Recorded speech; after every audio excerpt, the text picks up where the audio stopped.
అంతరాయతిమిరోపశాంతయే శాంతపావనమచింత్య వైభవం తన్నరం వపుషి కుంజరం ముఖే మన్మహే కిమపి తుందిలం మహా శరణం కరవాణి శర్మదంతే చరణం వాణి చరాచరోపజీవ్యం కరుణామసృణైః కటాక్షపాతైః కురు మామంబ కృతార్థసార్థవాహం. గురుర్బ్రహ్మా గురుర్విష్ణుర్గురుర్దేవో మహేశ్వరః గురుః సాక్షాత్ పరం బ్రహ్మ తస్మై శ్రీ గురవే నమః. వ్యాసం వసిష్ఠనప్తారం శక్తేః పౌత్రమకల్మషం పరాశరాత్మజం వందే సుకతాదంతపోనిధిం. అచతుర్వదనో బ్రహ్మా ద్విబాహురపరో హరిః అఫాలలోచన శంభుర్భగవాన్ బాదరాయణః. వంశీ విభూషితకరాన్నవనీరదాభాత్ పీతాంబరాదరుణబింబఫలాధరోష్ఠాత్ పూర్ణేందు సుందరముఖాదరవిందనేత్రాత్ కృష్ణాత్ పరం కిమపి తత్వమహం న జానే. గోష్పదీకృతవారాశిం మశకీకృతరాక్షసం రామాయణ మహామాలారత్నం వందే నీలాత్మజం. ఆపదామపహర్తారం దాతారం సర్వసంపదాం లోకాభిరామం శ్రీరామం భూయో భూయో నమామ్యహం.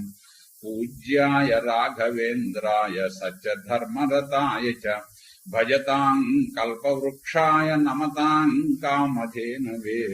నారాయణం నమస్కృత్య నరం చైవ నరోత్తమం దేవీం సరస్వతీం వ్యాసం తతో జయముదీరయేత్. సంధాస్యతి ఎవరిని తాగుతాడు అని అంటే అప్పుడు దేవేంద్రుడు కూడా అక్కడికి వచ్చేట. మాం ధాస్యతి అన్నట్టు ఆయన, నన్ను త్రాగుతాడు వీడు అని తన వేలిలా నోట్లో పెట్టేట. చంటి పిల్లలకి అందరికీ మీకు సామాన్యంగా చేసే పని. సరే ఇతడిని అభిషిక్తుణ్ణి చేశారు. అతడికి ఆజిగవం అనేటటువంటి ధనుస్సు, అభేద్యమైనటువంటి కవచము, ఇవన్నీ కూడా దేవతల యొక్క అనుగ్రహం వల్ల, దేవేంద్రుని అనుగ్రహం వల్ల అతనికి లభించాయి. ఏకాహాత్ పృథివీతేన ధర్మనిత్యేన ధీమత. రథం వేసుకుని ఒక్క రోజులో భూమండలం అంతా కూడా జయించట ఆయన గారు. అందుకని ఆయనది చాలా గొప్ప, ఆయన పేరు గొప్పగా చెప్పుకొనడం అనేది వచ్చింది. పద్మ సహస్రాణి గవాన్ దశ. పద్మం అంటేటండి 100 కోట్లు. మన సంఖ్యా క్రమంలో పద్మము అనే మాటకు అర్థము 100 కోట్లు. అటువంటి 10,000 పద్మముల గోవుల్ని దానం ఇచ్చేట ఆయన గారు. ఇక్కడ దొరికాయి మరి గోవులు. ఇన్ని కోట్ల గోవులు వచ్చాయి అంటే ఎక్కడి నుంచి వచ్చాయి అనేటటువంటి ప్రశ్న వేయొచ్చు. ఆ అడ్రస్ ఇవ్వలేదు కానీ మనకి వాళ్ళు ఇన్ని కోట్ల గోవుల్ని దానం చేశాడు అని మాత్రం రాశాడు. అలాగే మొత్తానికి అదొకటి మహాదాతగా, మహాదాత మాంధాత అంటూ ఉంటారు. ఇదన్నమాట ప్రధానమైనటువంటి కారణం. ఆ మాంధాత అనేది అసలు పేరు.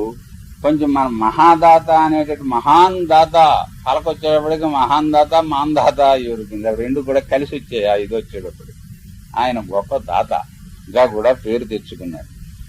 ఒకప్పుడు 12 వార్షిక్యాం అనావృష్ట్యాం మహాత్మన వృష్టం సస్య వివృద్ధ్యర్థం మిషతో వజ్రబాణిన. 12 వర్ష క్షామం వచ్చిందిట. 12 సంవత్సరముల కరువు వస్తే తన యోగ శక్తితోటి తానే మేఘ రూపం ధరించి దేవేంద్రుడు కళ్ళు అప్పగించి చూస్తూ ఉండగా వర్షం కురిపించేట ఆయన. ఈ రకమైనటువంటి పనుల వల్ల మాంధాత చక్రవర్తి మహాచక్రవర్తులలో ముక్షుడుగా పేరు పొందాడయ్యా.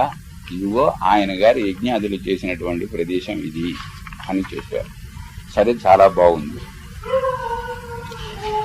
చెబుతూ ఏవం పప్రచ్ఛ అనంతరం భూయ సోమకం ప్రతి భారత. ఆ చెప్పేటప్పుడే ఇక్కడ మాంధాత యజ్ఞం చేశాడు, సోమకుడు యజ్ఞం చేశాడు అన్నాడు.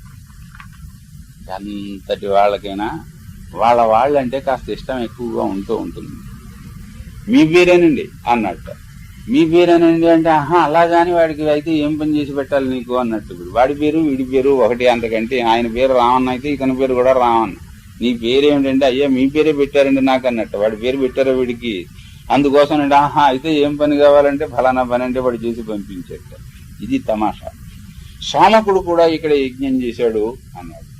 ఈ సోమక నామము వీళ్ళ మామగారులకు ఉంది, పాంచాల రాజులకు అది ఉంది, అందుకోసం అని అయ్యి ఉంటుంది. ఆయన విశేషం ఏమిటి అని ఒక ప్రశ్న వేశాడు. మీరేనేమిటి అన్నారు. ఆ రోజుల్లో పిల్లలు పాపం వీళ్ళకి అసలు ఎందుకు పుట్టివారు కాదులా ఉంది.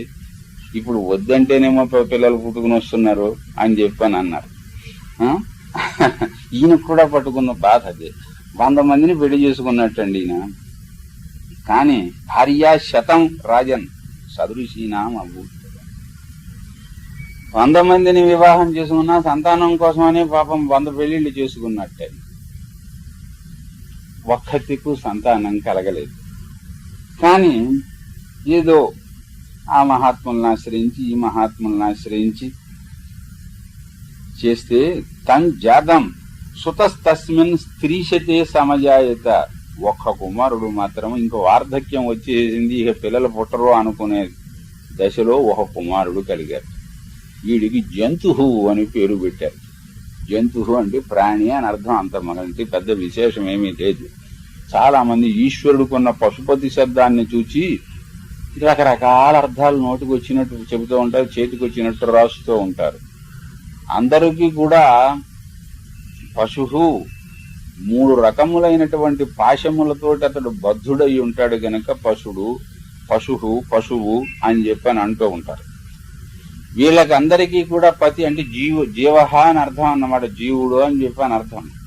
వీరి జీవులకు అందరికీ కూడా పతి అనుగ్రహించేటటువంటి వాడు. ఆ పాశములు తొలగించి ఆ బంధనములు తొలగించి అనుగ్రహించేవాడు గనక ఆయనకు పశుపతి అని పేరు వచ్చింది. ఇలాగ ఒక్కొక్క పదమును ఒక్కొక్క పారిభాషిక పదంగా ఒక విశేషార్థాన్ని తెలియజేయడం కోసం వాళ్ళు రాస్తే మనకున్న పశుత్వాన్ని వదులుకోలేక మనకున్న గుణాన్ని బయట పెట్టుకుని వాటికి దుర్వ్యాఖ్యానములు మనం చేస్తూ ఉంటాం. అలాగే ఇతనికి జంతువు అని పేరు పెట్టారు, ప్రాణి అని పెట్టారన్నమాట. పెట్టితే సరే ఈయన పెరుగుతున్నాడు. అందరూ చాలా ప్రేమగా చూసుకునేవారు.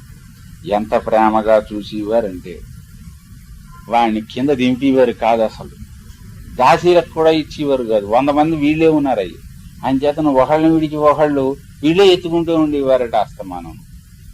ఓనాడు ఏం జరిగింది, వాడు పడుకుని ఉన్నాడు. రాజుగారేమో రాజకార్యములు మంత్రులతోటి కూర్చొని ఆలోచిస్తున్నాడు హాల్లో. అంతఃపురంలోనేమో కుర్రాన్ని పడుకోబెట్టారు.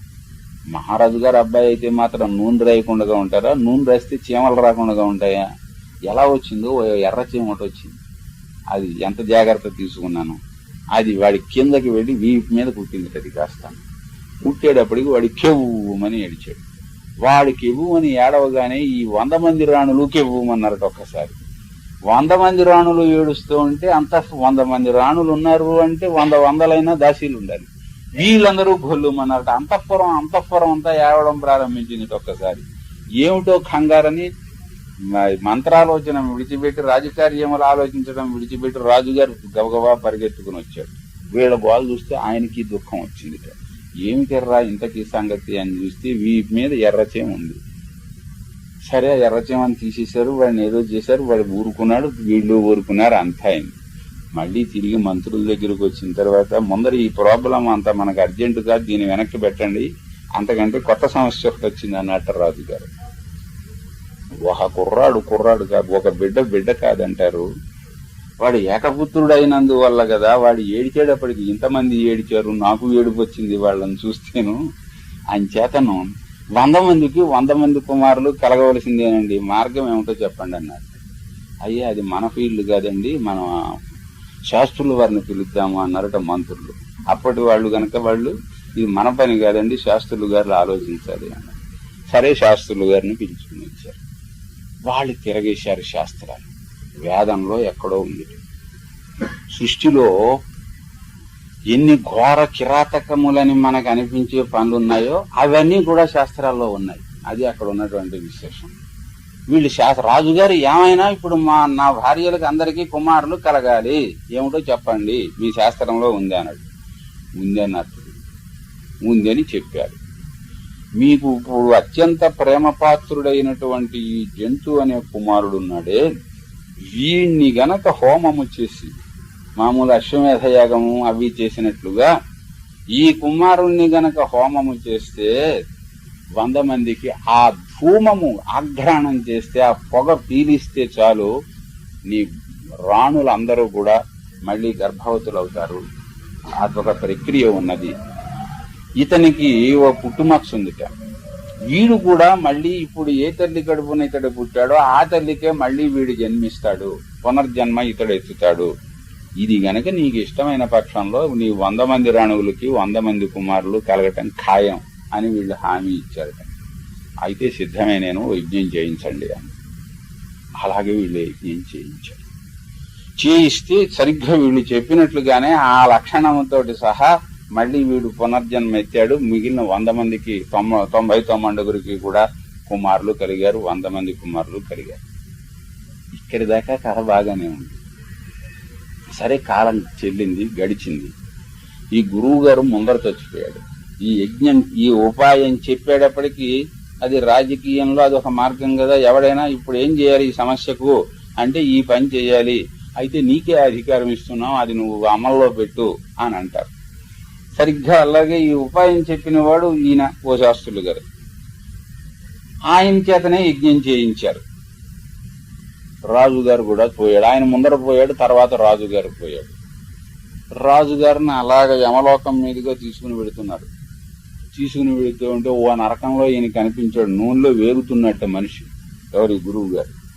అయ్యో, మా గురువు గారు ఈయనేం పాపం చేశాడు, మహానుభావుడు, మహాతపస్యారు, వేదాలు చదువుకున్నాడు, యజ్ఞాలు చేశాడు, ఈయన గారిని ఇలా వేయిస్తున్నారేమిటి అన్నాడు. నీ కొడుకుని పశువుని చేసి యజ్ఞం చేయించాడు కదయ్యా, నరమేధం చేయిస్తాడా? లేకపోతేనో అంతకంటే మహాపాపం ఉందా? ఆ పాపానికి ఈయన గారిని ఇందులో వేయిస్తున్నాము. యజ్ఞం చేసిన వాడిని నేను కదా, నా కొడుకుని చంపిన వాడిని నేను, హోమం చేసినటువంటి వాడిని నేను. నన్ను విడిచిపెట్టి నన్నేమో ఇక్కడి నుంచి ఈ దారి నువ్వు ఇలా స్వర్గానికి వెళ్ళమేనో అన్నారట వాళ్ళు. అవి పంపిస్తే నరకంలో పడి నన్ను పడేయాలి తప్ప చేయించిన వాడిని పట్టుకున్నారేమిటి, ఎవరినో కీడు కొట్టుకుపోయింది అన్నట్టుగానో అని చెప్పి వీళ్ళు రాజుగారు అడిగేట. స్వస్తి ప్రజాభ్య పరిపాలయంతాం న్యాయేన మార్గేణ మహీం మహిషా గోబ్రాహ్మణేభ్య సోమస్తు నిత్యం లోకా సమస్తా సుఖినో భవంతు.